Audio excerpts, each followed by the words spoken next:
Hello बच्चों, कैसे हैं आप सब। उम्मीद करते हैं आप लोग बहुत अच्छे से होंगे, मज़े में होंगे और पढ़ाई भी बहुत अच्छे से कर रहे होंगे। तो बच्चों, आज हम लोग मूविंग चार्जेस एंड मैग्नेटिज्म में एक नया टॉपिक स्टार्ट करने जा रहे हैं। आज का हमारा टॉपिक है torque on a current loop in uniform magnetic field. यानी कि एक यूनिफॉर्म मैग्नेटिक फील्ड होगा, इस यूनिफॉर्म मैग्नेटिक फील्ड में हम एक करंट लूप रखने जा रहे हैं। ठीक है, एक ऐसा लूप, एक ऐसा कंडक्टर जिसमें कि करंट फ्लो कर रहा होगा। तो ये क्या हो गया, करंट लूप। उस हमने कहा रखा है यूनिफॉर्म मैग्नेटिक फील्ड। और आप देखिए कि जब हम इस करंट लूप को यूनिफॉर्म मैग्नेटिक फील्ड में प्लेस करेंगे तब उसके ऊपर एक टॉर्क एक्सपीरियंस होगा। उसी टॉर्क के बारे में हम लोग पढ़ने जा रहे हैं और फिर कुछ न्यूमेरिकल्स इस कॉन्सेप्ट पे हम लोग देखेंगे। ठीक है बच्चों, तो चलिए शुरुआत करते हैं। एक यूनिफॉर्म मैग्नेटिक फील्ड है। अच्छा, मैग्नेटिक फील्ड बच्चों हम लोग क्या मैग्नेट्स के थ्रू मैग्नेटिक फील्ड एक जगह पर क्रिएट कर सकते हैं ना। तो मैं एक पेयर ऑफ मैग्नेट लेने जा रहा हूं। एक पेयर ऑफ मैग्नेट, पहले मैग्नेट का नॉर्थ पोल और दूसरे मैग्नेट का साउथ पोल एक दूसरे की तरफ, कुछ इस तरीके से। ये एक मैग्नेट है, इधर तक है बच्चों मैग्नेट। मैग्नेट का नॉर्थ पोल इधर है, साउथ पोल इस तरफ है जो हमारे किसी काम का नहीं है। और उसी तरीके से एक दूसरा मैग्नेट मैं ले रहा हूं, उस मैग्नेट का साउथ पोल इस तरफ है, नॉर्थ पोल इस तरफ है। तो इसका नॉर्थ पोल इधर किसी काम का नहीं है, इसका साउथ पोल इधर किसी काम का नहीं है। इन दोनों मैग्नेट में देखिए नॉर्थ पोल और साउथ पोल एक दूसरे की तरफ फेस कर रहे हैं। तो हम लोग जानते हैं, और ये दोनों मैग्नेट्स जो बच्चों अपनी जगह पर फिक्स्ड हैं। तो हम लोग जानते हैं कि जो मैग्नेटिक फील्ड है एक मैग्नेट की वजह से it is directed from north pole towards south pole. तो मैग्नेटिक फील्ड की डायरेक्शन जो है इस तरफ होगी बच्चों, मैग्नेटिक फील्ड, राइट। और इस मैग्नेटिक फील्ड के रीजन में, और मान लेते हैं कि यहां पर magnetic field through out uniform है, यानी हर जगह पर मैग्नेटिक फील्ड की वैल्यू सेम है। तो इस मैग्नेटिक फील्ड के रीजन में हमने क्या करना है बच्चों, इस यूनिफॉर्म मैग्नेटिक फील्ड के रीजन में एक करंट लूप, हम एक रेक्टेंगुलर करंट लूप लाकर प्लेस करेंगे कुछ इस तरीके से।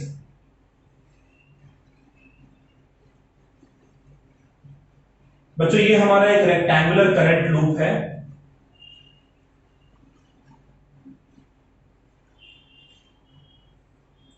और इस रेक्टेंगुलर करंट लूप की अगर हम बात करें तो इसमें जाहिर सी बात है कहीं ना कहीं से करंट फ्लो करना चाहिए। तो इसको हम कनेक्ट कर दे रहे हैं एक बैटरी से। ठीक है, तो ये करंट जो इधर से फ्लो करेगा बच्चों, इस लूप को हम नाम दे रहे हैं ए बी सी डी। तो करंट यहां से ए की तरफ गया, फिर ए से बी पहुंचेगा, फिर बी से सी की तरफ आएगा, फिर सी से डी की तरफ आएगा, और फिर डी से इधर आते हुए वापस करंट जो बैटरी के नेगेटिव टर्मिनल तक चला जाएगा। क्लियर है। यहां पर हम चाहे तो एक की भी लगा सकते हैं कि जब मर्जी तब हम करंट फ्लो कराएं, जब मर्जी तब करंट को रोक लें। ठीक है, आप समझिएगा ये मैंने क्या डायग्राम बनाया है। मैंने बनाया है कि हमारे पास एक pair of pole piece of magnet, pole piece यानी कि एक ही पोल जो है मैग्नेट का वो काम में आ रहा है हमारे।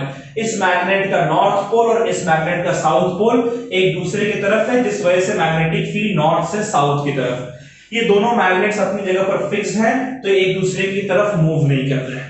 क्लियर है। इसी मैग्नेटिक फील्ड के रीजन में हमने एक रेक्टेंगुलर करंट लूप एबीसीडी रखा है, जिसे एक बैटरी से और एक स्विच से हमने कनेक्ट कर रखा है। इस लूप में जो करंट है वो ए से बी, बी से सी, सी से डी और डी से ए की तरफ फ्लो कर रहा है। अब जाहिर सी बात है बच्चों, हम लोगों ने पढ़ रखा है, हम लोग इस बात को जानते हैं कि किसी भी एक, ये एबीसीडी क्या है, एक करंट कैरिंग कंडक्टर है। और हमें पता है कि अगर हम किसी भी करंट कैरिंग कंडक्टर को मैग्नेटिक फील्ड के रीजन में प्लेस करते हैं तब उसके ऊपर एक मैग्नेटिक फोर्स एक्सपीरियंस होता है, right. I L cross B जो हमने पढ़ा चैप्टर की शुरुआत में। तो इस करंट कैरिंग कंडक्टर को हमने कहां पर रखा है, एक ऐसे रीजन में रखा है जहां पर मैग्नेटिक फील्ड प्रेजेंट है। इस मैग्नेटिक फील्ड की वजह से इस करंट कैरिंग कंडक्टर के ऊपर फोर्स एक्सपीरियंस होना चाहिए। तो जो फोर्स एक्सपीरियंस होगा बच्चों, वो फोर्स होगा equals to I L B sine theta. Clear है। और मान लेते हैं कि इस रेक्टेंगुलर लूप का डायमेंशन कैसा है, इसका लेंथ जो है वो a मान लेते हैं, ठीक है, और इसका ब्रेड्थ जो है वो उसको हम लोग स्मॉल b मान लेते हैं। ऑलराइट, या आप चाहे तो इसको a इसको b मान सकते हैं, कोई फर्क नहीं पड़ता है। क्लियर है? आपके एनसीईआरटी में शायद इसको b माना हुआ है, इसको a माना हो, तो आप कंफ्यूज ना हो, इसलिए मैं इसको ऐसे ही मान लेता हूं। क्लियर है बच्चों? अब जरा देखिए इस पूरे लूप के, अभी हमने डिस्कस किया कि भाई इस लूप के ऊपर एक मैग्नेटिक फोर्स एक्सपीरियंस होगा। क्यों? क्योंकि ये करंट कैरिंग कंडक्टर है और ये मैग्नेटिक फील्ड में प्रेजेंट है, तो इस वजह से इसके ऊपर एक मैग्नेटिक फोर्स एक्सपीरियंस होगा, current into length into magnetic field into sine theta, जहां थीटा जो है वो मैग्नेटिक फील्ड और जिस डायरेक्शन में चार्जेस फ्लो कर रहे हैं उसके बीच का एंगल है। क्लियर है? चलिए, तो हम लोग ऐसा करते हैं कि इसके चार आर्म्स हैं, A B B C C D और डी ए, इन चारों आर्म्स पर अलग अलग मैग्नेटिक फील्ड मैग्नेटिक फोर्स निकालकर और फिर हम लोग ऐड करते हैं। तो बच्चों सबसे पहली बात तो कि magnetic force on arm A D और magnetic force on arm B C, ये दोनों आपका जीरो के बराबर होगा। क्यों जीरो के बराबर होगा? देखिए एडी आर्म को देखिए, अगर एडी आर्म की बात करें तो यहां पर थीटा हमारा कितना होगा, मैग्नेटिक फील्ड इस डायरेक्शन में पॉजिटिव एक्स एक्सिस के लॉन्ग, और यहां पर करंट नेगेटिव एक्स एक्सिस के लॉन्ग फ्लो कर रहा है, यानी कि थीटा 180 डिग्री होगा ना बच्चों, magnetic field positive x axis के लॉन्ग और करंट नेगेटिव एक्स एक्सिस के लॉन्ग, तो थीटा 180 और साइन 180 क्या होता है, जीरो, इसीलिए फोर्स जो है बच्चों एडी आर्म के ऊपर, हालांकि ये करंट कैरिंग आर्म है, मैग्नेटिक फील्ड के रीजन में प्लेस्ड है, लेकिन चूंकि थीटा जो एंगल बन रहा है मैग्नेटिक फील्ड और करंट के बीच में, चार्जेस के फ्लो के बीच में, वो 180 डिग्री का है, साइन 180 जीरो होता है, इसलिए इसके ऊपर कोई फोर्स नहीं लगेगा। अगर आर्म बीसी की बात करें तो इस बीसी आर्म के ऊपर जो एंगल है थीटा वो 0 डिग्री है और साइन जीरो की वैल्यू भी जीरो होती है, इसलिए इसके ऊपर भी कोई फोर्स एक्सपीरियंस नहीं होगा। कैसे समझते हैं जरा, BC जो है इसमें चार्जेस पॉजिटिव एक्स एक्सिस की तरफ फ्लो कर रहे हैं, एरो देखिए, और मैग्नेटिक फील्ड भी पॉजिटिव एक्स एक्सिस के अलोंग है, दोनों सेम डायरेक्शन में, दोनों के बीच का एंगल 0 डिग्री हुआ, साइन जीरो होता है जीरो, इसलिए ये फोर्स हमारा जीरो हो जाएगा। क्लियर है? चलिए, दो आर्म जो है बच्चों, इनकी वजह से तो मैग्नेटिक फोर्स हमारा जीरो मिल रहा है। ये जो AB आर्म है, इस AB आर्म की वजह से मैग्नेटिक फील्ड कैलकुलेट करते हैं, AB, इसमें देखिए करंट हमारा, चार्जेस हमारे ऊपर की तरफ फ्लो कर रहे हैं, ठीक है, यानी कि लेंथ का जो वेक्टर है वो हम ऊपर की तरफ लेंगे और मैग्नेटिक फील्ड इस डायरेक्शन में है। आप सोचिए कि यहां पर मैग्नेटिक फील्ड इस डायरेक्शन में है और चार्जेस का फ्लो इस डायरेक्शन में है, तो दोनों के बीच में एंगल क्या होगा, 90 डिग्री होगा ना बच्चों, और यहां पर चूंकि थीटा 90 डिग्री है, क्योंकि यहां पर थीटा 90 डिग्री है, इसीलिए साइन 90 होगा 1, यानी कि फोर्स हो गया I into length into B, यानी कि I इंटू AB का लेंथ कितना है बच्चों, देखिए AB का लेंथ है स्मॉल b, इसलिए लेंथ की जगह हम लिखेंगे small b into magnetic field है कैपिटल B। ये हमारा हो गया equation number 1। Now what is the direction of the magnetic field, sorry of the magnetic force, तो उसके लिए हम लोग फ्लेमिंग का लेफ्ट हैंड रूल याद करते हैं, यूज करते हैं, याद करिए। फ्लेमिंग का लेफ्ट हैंड रूल क्या कहता है कि जिस डायरेक्शन में मैग्नेटिक फील्ड है उस डायरेक्शन आप अपने फोर फिंगर को रखिए, तो आप लोग ट्राई करिए इसको, मैग्नेटिक फील्ड पॉजिटिव एक्स की तरफ, मैंने अपने फोर फिंगर को पॉजिटिव एक्स एक्सिस की तरफ रखा है। करंट जो है उसको हम मिडिल फिंगर से रिप्रेजेंट करते हैं, ये ऊपर की तरफ, इसलिए मैं मैग्नेटिक फील्ड को तो आगे की तरफ शो कर रहा हूं, ठीक है, करंट जो है ये मेरा ऊपर की तरफ है, इसलिए मैंने मिडिल फिंगर को ऊपर की तरफ शो कर रखा है। तो थंब मेरा देखिए बोर्ड के अंदर है ना, परपेंडिकुलरली इनवर्ड, यानी इस आर्म पर फोर्स परपेंडिकुलरली इनवर्ड होगा। ऐसे में बच्चों इस आर्म पर फोर्स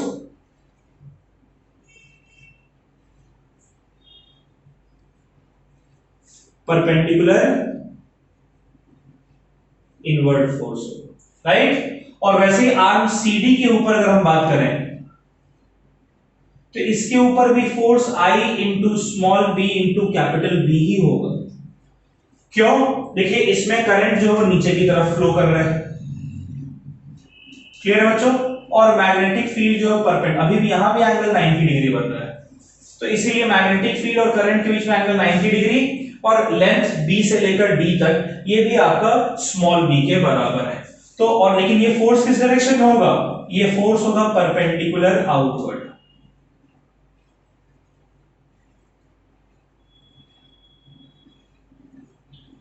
कैसे जरा फ्लेमिंग का लेफ्ट हैंड रूल अप्लाई करते हैं इस पे। Magnetic field positive x axis की तरफ, करंट नीचे की तरफ, तो थंब आप लोगों की तरफ यानी कि इस बोर्ड के परपेंडिकुलरली आउटवर्ड डायरेक्शन में है ना, इसलिए हमने ये फोर्स लिखा है। अब नोटिस करिए बच्चों कि इन दोनों आर्म पर तो फोर्स जीरो है, इन दोनों आर्म पर अगर हम देखें तो फोर्स का मैग्नीट्यूड इक्वल है लेकिन डायरेक्शन अपोजिट है। ठीक है, फोर्स का मैग्नीट्यूड सिंस आप लिखेंगे since F A B vector और एफ सी डी वेक्टर ये मैग्नीट्यूड में इक्वल लेकिन डायरेक्शन में अपोजिट हैं, इसलिए जो नेट फोर्स है वो आपका जीरो के बराबर होना चाहिए।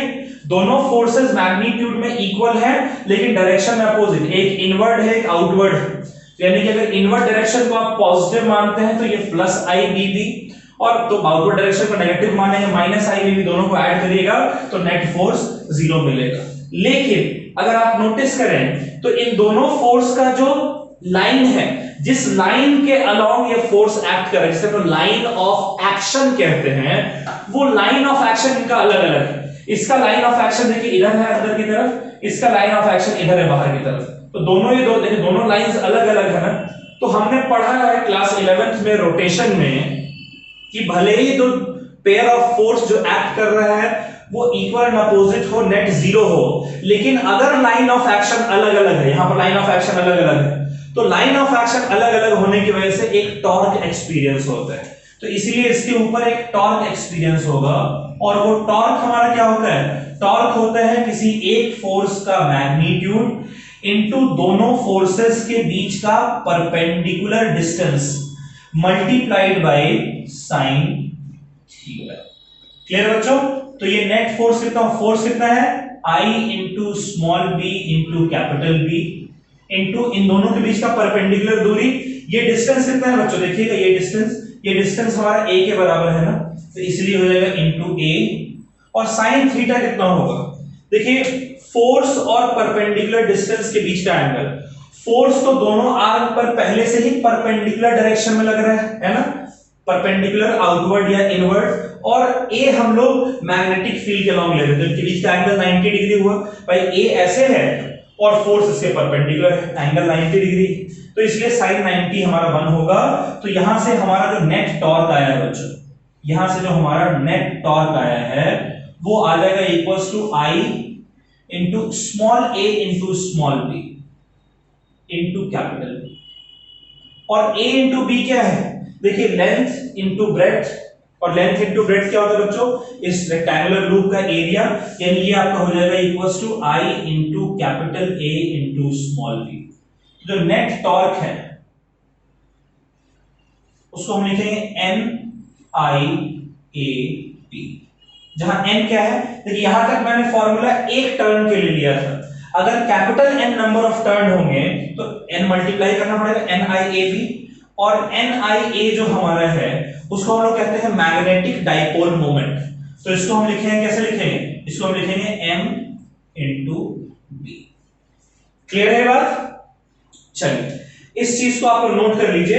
अच्छा एक चीज और समझिए बच्चों कि अगर जैसे यहां पर मैग्नेटिक फील्ड और जो करंट हमारा फ्लो कर रहा है उसके बीच में एंगल 90 डिग्री है, और जो फोर्स लग रहा है, सॉरी जो फोर्स है और जो डिस्टेंस है ये परपेंडिकुलर है, इसीलिए साइन थीटा हमारा 1 हो गया। अगर ये वायर थोड़ा सा ऐसे टिल्टेड झुका हुआ हो ऐसे, तब उस केस में जरूरी तो नहीं कि हर केस में परपेंडिकुलर ही हो ये दोनों, ठीक है, हो सकता है परपेंडिकुलर ना हो, 80 डिग्री एंगल लगे, 70 डिग्री एंगल लगे, तो उस केस में जनरल केस में अगर हम देखें, ठीक है, जनरल केस में अगर हम देखें तो उस केस में जो टॉर्क है बच्चों वो हमारा NIAB ना होकर NIAB साइन थीटा होगा, यानी कि इसको लिखेंगे tau is equals to NIA क्या है M, तो M into B into sine theta, और यहां से आप लिख सकते हैं टॉर्क वेक्टर को M vector cross B vector. याद करिए इलेक्ट्रिक फील्ड जो हम इलेक्ट्रिक डाइपोल जो हम पढ़ रहे थे तो वहां पर जो टॉर्क था वो था P cross E, P sin theta. यहां पर क्या है M क्रॉस B। क्लियर है? ये मैंने जनरलाइज कर दिया है। यहां पर तो एक स्पेशल केस है कि जो फोर्स है और जो परपेंडिकुलर डिस्टेंस है वो 90 डिग्री बना रहा है एक दूसरे से, लेकिन हर केस में जरूरी तो नहीं कि 90 डिग्री बने। अगर मान लीजिए 90 डिग्री बनने से साइन थीटा गायब हो गया, अगर नहीं होता 90 डिग्री तो 80 डिग्री 60 डिग्री क्वेश्चन आपको दिया हो तो उस केस में आप साइन थीटा गायब नहीं होगा। ठीक है, 80 डिग्री है 75 डिग्री तो साइन थीटा रहेगा। अगर साइन थीटा रहता है तो ये क्या हो जाएगा, जो I into small A into capital A area है आई ए बी, इसलिए साइन थीटा भी आएगा ना, तो I A B sine theta N number of turns है इसलिए capital N. N I A हमारा क्या होता है, मैग्नेटिक डाइपोल मोमेंट m, तो एम बी साइन थीटा यानी m vector cross b vector. Clear है बच्चों? हालांकि ये हमारा एक स्पेशल केस है, ये स्पेशल केस 90 डिग्री के लिए है, और अगर 90 डिग्री है तब ये फॉर्मूला यूज करेंगे, अगर 90 डिग्री नहीं है तब ये फॉर्मूला यूज करेंगे। ठीक है, चलिए इसको नोट कर लीजिए, कुछ सवाल हम लोग इस पे बेस देखते हैं। नोट कर लो बच्चों।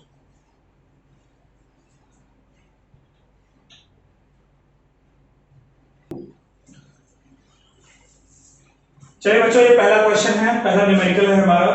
ये क्वेश्चन कह रहा है the maximum torque on coil of effective area 0.04 metre square. यानी इस क्वेश्चन में आपको गिवन क्या है, पहले वो हम लोग लिख लेते हैं। हमें गिवन है कि एक कॉइल है जिसका इफेक्टिव एरिया यानी जिसका एरिया गिवन है 0.04 मीटर स्क्वायर। राइट बच्चों? और कह रहा है कि इस एक कॉइल जिसका इफेक्टिव एरिया 0.04 मीटर स्क्वायर है, उसके ऊपर जो मैक्सिमम टॉर्क है वो 4 into 10 raise to the power -8। जो मैक्सिमम टॉर्क टाउ मैक्स, ये कितना गिवन है, 4 into 10 raise to the power -8 newton metre. अब एक चीज का ख्याल रखना है बच्चों कि टॉर्क का जो हमारा फॉर्मूला आया था वो आया था N I A B sine theta. Match करिएगा आप लोग। इसमें देखिए n है नंबर ऑफ टर्न जो कि कांस्टेंट रहेगा बच्चों, I जो है वो करंट है जो कि कांस्टेंट रहेगा, A एरिया जो कि कांस्टेंट रहेगा, B मैग्नेटिक फील्ड जो कि कांस्टेंट रहेगा। तो वेरी क्या करेगा, एंगल चेंज होगा, यानी कि साइन थीटा की वैल्यू को चेंज होने की वजह से टॉर्क की वैल्यू चेंज होगी। तो टॉर्क की वैल्यू मैक्सिमम कब होगी, जब साइन थीटा की वैल्यू मैक्सिमम हो, और साइन थीटा की वैल्यू मैक्सिमम तब है जब थीटा 90 डिग्री हो, साइन 91 होता है। तो अगर मैक्सिमम टॉर्क है यानी कि थीटा आपका साइन थीटा मैक्सिमम यानी थीटा जो हो 90 डिग्री होना चाहिए। राइट? आपको अलग से थीटा मेंशन नहीं करेगा तो आप समझ जाएंगे मैक्सिमम टॉर्क करे यानी थीटा 90 डिग्री। मिनिमम टॉर्क कितना हो सकता है, 0, यानी कि उस केस में थीटा जो हो 0 डिग्री। क्लियर है? चलिए, कह रहे हैं कि when the current in it is 100 microampere, current आपको कितना दे रखा है, 100 माइक्रोएम्पियर, यानी 100 into 10 raised to the power -6 ampere. ये कितना हो जाएगा बच्चों, 10 raised to the power -4 ampere. इतना करंट आपको दिया हुआ है। कह रहा है फाइंड मैग्नेटिक इंडक्शन, यानी आपको मैग्नेटिक फील्ड फाइंड करना है। मैग्नेटिक इंडक्शन का मतलब क्या होगा बच्चों, कि आपको मैग्नेटिक फील्ड फाइंड करना है। अब मैग्नेटिक फील्ड फाइंड करने के लिए फॉर्मूला क्या है, टॉर्क दिया हुआ है, एरिया दिया हुआ, करंट, तो क्या हम लोग ये वाला फॉर्मूला यूज करेंगे? आप जरा चेक करके मुझे बताइएगा मैं सही लिख रहा हूं। अगर फॉर्मूला हमारा है tau is equals to NIAB। अच्छा, यहां पर n का भी जिक्र नहीं किया इसलिए n हमारा 1 के बराबर होगा। क्या होना चाहिए बच्चों, साइन 90, तो हमारा चलिए साइन थीटा भी लिख लेते हैं, लेकिन साइन 90 हमारा 1 होता है तो इसलिए यहां पर नहीं लिखेंगे तो भी काम चलेगा। ये टॉर्क का फॉर्मूला होता है। इसमें आप अगर टॉर्क निकालें, राइट बच्चों, इसमें आपको टॉर्क गिवन है, n आपका 1 है, करंट आपको गिवन है, एरिया आपको गिवन है, साइन थीटा की वैल्यू आपको पता है, मैग्नेटिक फील्ड निकालना है, निकल जाएगा। चलिए करते हैं। टॉर्क की जगह क्या लिखे, टॉर्क की जगह हम लिखेंगे 4 into 10 raised to the power -8। Right बच्चों, इज इक्वल्स टू n की जगह हम लिखेंगे 1 इंटू I हमारा करंट है जो कि है 10 raised to the power -4 into A हमारा एरिया है जो कि है 0.04। इंटू बी, बी की जगह हम लोग डी लिखेंगे, और साइन थीटा साइन 90 हमारा 1 होता है। राइट बच्चों, चलिए इसको डेसिमल हटाइए तो नीचे आ जाएगा 100। और अब मैग्नेटिक फील्ड क्या हो जाएगा बच्चों हमारा, बाकी सारी चीजों को इस साइड भेज दें, इस साइड हमारा 4 into 10 raise to the power -8, 10 raise to the power -4 नीचे आएगा, राइट, 4 आपका नीचे आएगा उस साइड जाके, और 100 यानी कि 10 रेज टू द पावर 2 आपका ऊपर जाएगा। 4 से 4 कट गया बच्चों, 10 रेज टू -4 से कटेगा तो जाएगा 10 रेज टू द पावर -4। तो मैग्नेटिक फील्ड हमारा कितना आ गया, 10 रेज टू -4 और 10 रेज टू 2, यानी ये हो जाएगा 10 raise to the power -2 tesla. ये वो मैग्नेटिक फील्ड है, ये वो मैग्नेटिक इंडक्शन है जो आप कहना चाहें, जिस रीजन में हमने इसको प्लेस किया है तब इसके ऊपर ये कंडीशंस जो है वो सेटिस्फाई हो रहे हैं। ठीक है, चलिए इसको नोट कर लीजिए।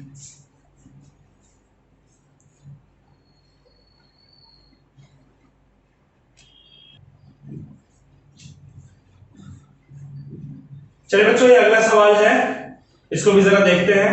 क्वेश्चन कह रहा है कैलकुलेट टॉर्क। क्या कैलकुलेट करना है आपको, टॉर्क। यानी जाहिर सी बात है, अगर जैसे ही कहते हैं आपको टॉर्क कैलकुलेट करना है तो आपके दिमाग में आ जाना चाहिए कि पक्की बात ये है कि ये एक मैग्नेटिक फील्ड के रीजन में रखा हुआ है और उसमें करंट फ्लो कर रहा होगा, तब उसके ऊपर फोर्स लगा होगा जिनका फोर्स का लाइन ऑफ एक्शन अलग अलग होगा। राइट, ऐसे ही कुछ। तो कह रहा है calculate torque on 100 turn rectangular coil. यानी आप सॉल्यूशन में सबसे पहले गिवन क्या क्या है वो लिख लेते हैं हम लोग। क्या गिवन है बच्चों में, कह रहा है कि एक रेक्टेंगुलर कॉइल है जिसका 100 टर्न, तो यानी कि capital N number of turn आपको दिया हुआ है 100। ठीक है, 100 टर्न रेक्टेंगुलर कॉइल जिसका लेंथ 40 सेंटीमीटर और ब्रेड्थ जो है 20 सेंटीमीटर। तो एरिया क्या हो जाएगा, लेंथ इनटू ब्रेड्थ। हमें लेंथ और ब्रेड्थ से क्या लेना है, हमें तो एरिया से लेना देना होता है, राइट, एरिया से। तो एरिया कितना हो जाएगा, length into breadth 40 into 20, 40 centimetre यानी 40 into 10 raise to the power -2, length into breadth यानी 20 into 10 raise to the power -2। तो ये कितना होगा बच्चों, 4 2 8। ठीक है, और ये 0 और 0 हो गया 100 यानी 10 रेज़ टू 2। चलिए यहां लिख लेते हैं 800। चलिए 40 into 20 800 into 10 raise to the power -4, यानी कि इसको हम क्या लिखेंगे, एरिया हमारा आ जाएगा 8 into 10 raise to the power -2 metre square. क्यों, ये जो 100 है वो 10 रेज़ टू 2 हुआ ना, तो जब इसे कटेगा तो -2 बचेगा। ठीक है, carrying a current of 10 ampere. अब इस लूप में कितना करंट फ्लो कर रहा है बच्चों, 10 एम्पियर का करंट फ्लो कर रहा है। ठीक है, when place making angle 60 degree with magnetic field 3 Tesla. Theta कितना दिया हुआ है, थीटा 60 डिग्री नहीं है, थीटा 30 डिग्री है। कैसे समझिएगा बच्चों, अगर आपका सपोज करें कि ये आपका रेक्टेंगुलर कॉइल है, ठीक है, अगर ये रेक्टेंगुलर कॉइल और रेक्टेंगुलर कॉइल जो है अगर, और मैग्नेटिक फील्ड मान लीजिए आपका इस तरीके से, तो रेक्टेंगुलर कॉइल आपका ऐसे लाई कर रहा है। ठीक है, ये एंगल कितना हुआ 60 डिग्री, लेकिन क्या यानी ये उठा हुआ है, ऐसे तो उठा हुआ है, देखिए ऐसे तो उठा हुआ है, मैं इसको नीचे शो कर रहा हूं, ये जो मैग्नेटिक फील्ड थोड़ा सा बाहर की तरफ है, तो ये जो एंगल है बच्चों ये 60 डिग्री बन रहा है। लेकिन ये जो लूप है इसकी डायरेक्शन क्या होगी, इसकी डायरेक्शन तो ऐसे परपेंडिकुलर इधर होनी चाहिए।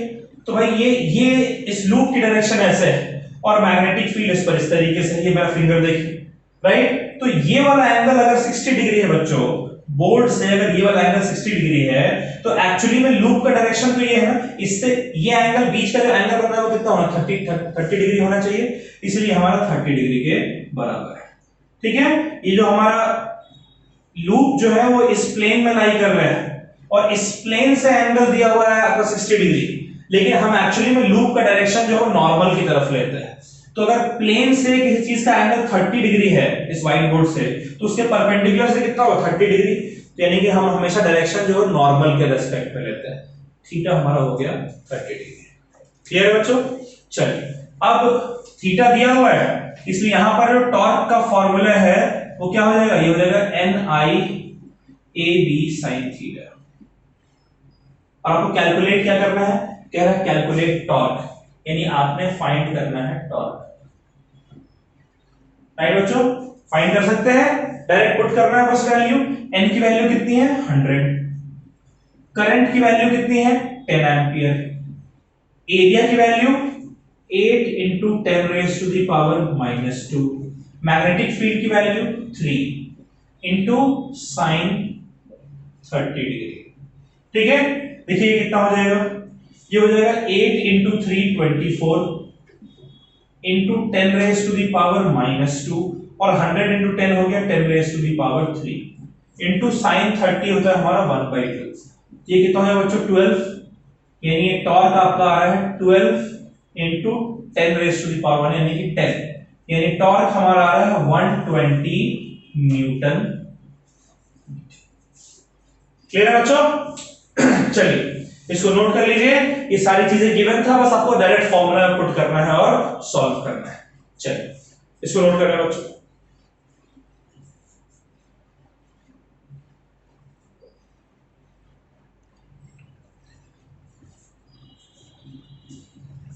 चलिए बच्चों, ये अगला सवाल है हमारा। ये क्वेश्चन क्या कह रहा है इसको समझिएगा जरा। कह रहा है एक रेक्टेंगुलर कॉइल है, और rectangular coil of side 8 centimetre and 6 centimetre. तो क्या क्या गिवन है बच्चों, जरा इस पर बात कर लेते हैं। हमें गिवन है कि हमारे पास एक रेक्टेंगुलर कॉइल है जिसका साइड गिवन है, यानी एरिया आपको पता चल जाएगा, है ना, length into breadth 8 centimetre into 6 centimetre. तो 8 सेंटीमीटर लिखेंगे 8 into 10 raised to the power -2 into 6 centimetre में 6 into 10 raised to the power -2, यानी ये आपका हो जाएगा 8 6 48 into 10 raised to the power -4 metre square.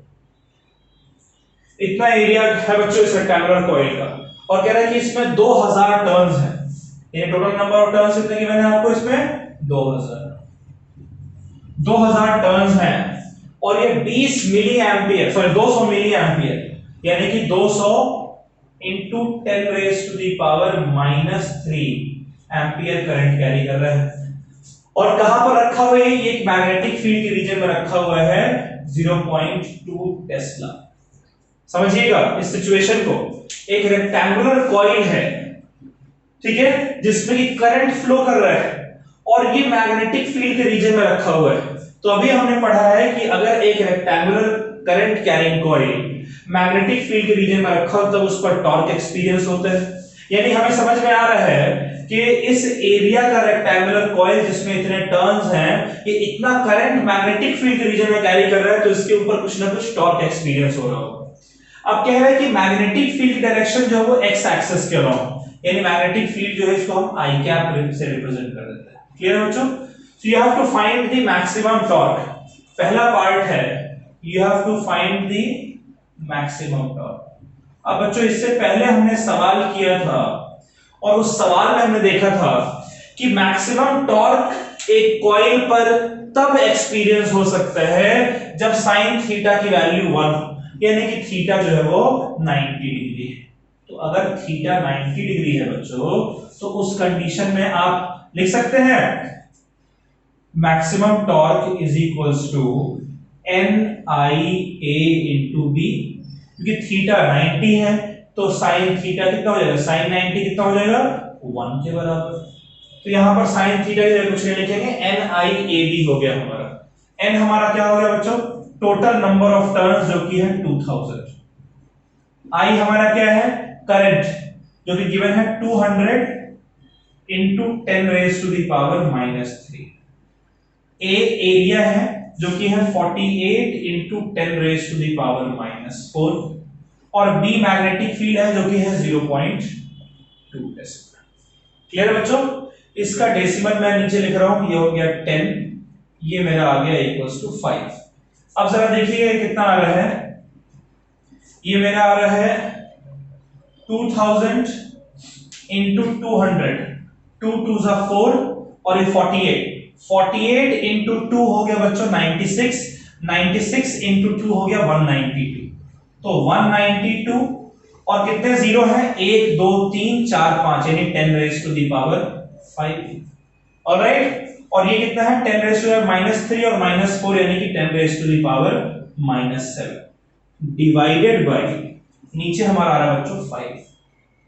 तो क्या ये मैक्सिमम टॉर्क हमारा आएगा? अगर इसको डिवाइड करें तो 5 3 जा 15, राइट। कैरी कितना बचा? 4 4 2 42, यानी कि 5 8 जा 40, बचा 2 decimal 38.4 into 10 raised to the power -2। और टॉर्क का यूनिट क्या होता है? Newton metre.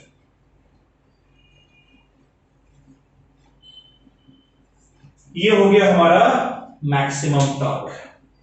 क्लियर है? ये बात यहां तक आपको समझ में आई, मैक्सिमम टॉर्क। अब दूसरा पार्ट पूछ रहे हैं, सेकेंड पार्ट में देखिएगा, कह रहा है for which orientation of coil torque is 0। तो टॉर्क 0 कब होगा बच्चों? देखिए मैग्नेटिक फील्ड जो है आपका इस डायरेक्शन में, एक्स एक्सिस। तो हमने देखा है कि अगर थीटा 0 हो जाएगा तो टॉर्क 0 हो जाएगा, राइट। आपसे टॉर्क पूछ रहा है कि 0 कब होगा, तो हमें पता है टॉर्क 0 तब होगा जब थीटा हमारा 0 हो जाएगा।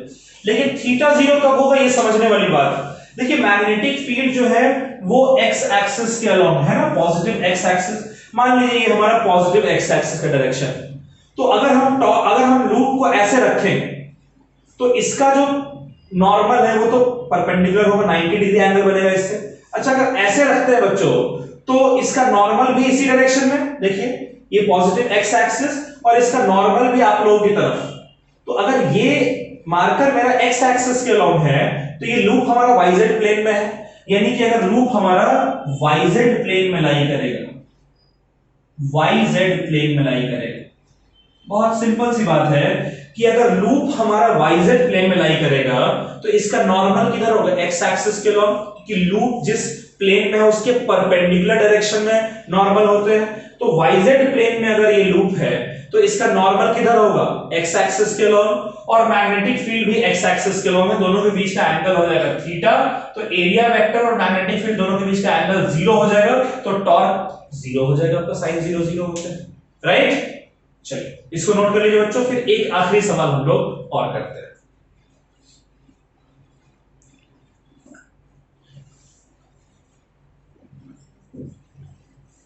चलिए बच्चों ये आखिरी सवाल है आपके लिए। क्वेश्चन कह रहा है कि एक 100 टर्न्स का कॉइल है, क्या क्या गिवन है, ये डायग्राम भी आपको बना रखा है इस सवाल में। कह रहा है कि एक 100 टर्न का कॉइल, ठीक है, is kept in magnetic field 0.05 Tesla. तो मैग्नेटिक फील्ड कितना है? 5 into 10 raised to the power -2 Tesla. 0.05 को डेसिमल हटा के मैंने लिख दिया 10 raised to -2। Carries current 1 ampere. Current कितना है बच्चों? 1 एम्पियर। 1 एम्पियर करंट जो आपका मान लीजिए कि इस तरीके से फ्लो कर रहा है, ठीक है। कैसे उल्टा भी आप फ्लो करा सकते हैं, कोई फर्क नहीं पड़ता, आपसे डायरेक्शन यहां पर पूछा नहीं है, स्पेसिफिक होने की जरूरत नहीं है, ठीक है। ओके, कह रहे हैं फाइंड टॉर्क ऑन कॉइल। और देखिए इस कॉइल में अगर आप ध्यान दें तो magnetic field north south pole इस डायरेक्शन में बच्चों, ठीक है। और इसका डायमेंशन है 15 सेंटीमीटर इंटू 15 सेंटीमीटर, यानी कि एरिया कितना हो जाएगा? 225 into 10 raise to the power -4 metre square. कैसे 15 इंटू 15 तो 225 आ गया, ये सेंटीमीटर है 10 -2, यहां भी 10 -2 तो 10 टू दी पावर -4। क्लियर बच्चों? ये सब आपको गिवन है। और यहां पर थीटा की वैल्यू देखिए क्या है, थीटा की वैल्यू मुझे नजर आ रहा है कि 90 डिग्री है। कैसे समझिएगा, मैग्नेटिक फील्ड इस डायरेक्शन में बच्चों, और कॉइल जिस तरीके से प्लेस्ड है, इस कॉइल का डायरेक्शन क्या है? आपकी तरफ, यानी इस तरीके से। तो कॉइल का डायरेक्शन इधर, मैग्नेटिक फील्ड इधर, एंगल 90 डिग्री बन रहा है। तो टॉर्क आपसे पूछ रहा है, टॉर्क का फॉर्मूला हो जाएगा NIAB sin थीटा। ये फॉर्मूला था बच्चों टॉर्क का, आपसे टॉर्क फाइंड करने को बोल रहे हैं। तो n की जगह आप रखेंगे 100, करंट की जगह रखेंगे 1, एरिया की जगह 225 into 10 raise to the power -4 into magnetic field की जगह 5 into 10 raise to the power -2, ठीक है। और साइन थीटा आपका साइन 91 हो जाएगा, राइट बच्चों। तो इसको मल्टीप्लाई करें 225 इंटू 5, 225 5 जा 25 कैरी ओवर 2, 5 2 जा 10 और 2 12 का 2 कैरी ओवर 1, 5 2 जा 10 और 1 11, यानी ये हो गया 1125, ठीक है बच्चों, into 10 raise to the power, देखिए 10 2 है, और 10 में -2 हट जाएगा, तो बचेगा 10 raise to the power -4।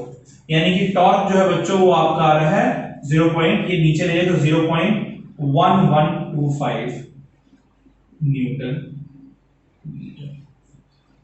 Clear बच्चों? एक बार आप इसको नोट कर लीजिएगा। और आज का जो लेक्चर है बच्चों हम लोग इसको यहीं पे समाप्त करते हैं। Torque on current loop in uniform magnetic field topic खत्म हो गया है। अगले लेक्चर में एक नए टॉपिक के साथ आएंगे। तब तक आप लोग यहां तक के टॉपिक को अच्छे से कवर करिएगा, अच्छे से प्रैक्टिस करिएगा, कहीं कोई आलसपना नहीं दिखाना पढ़ाई में, ठीक है? हम लोग बहुत ईमानदारी से बहुत अच्छे से पढ़ाई करेंगे ताकि आप ज्यादा से ज्यादा अच्छे तरीके से सीख सकें। क्लियर है बच्चों? चलिए मिलते हैं अगले लेक्चर में, तब तक के लिए bye bye, take care, stay safe और इसको नोट कर लीजिए। बाय।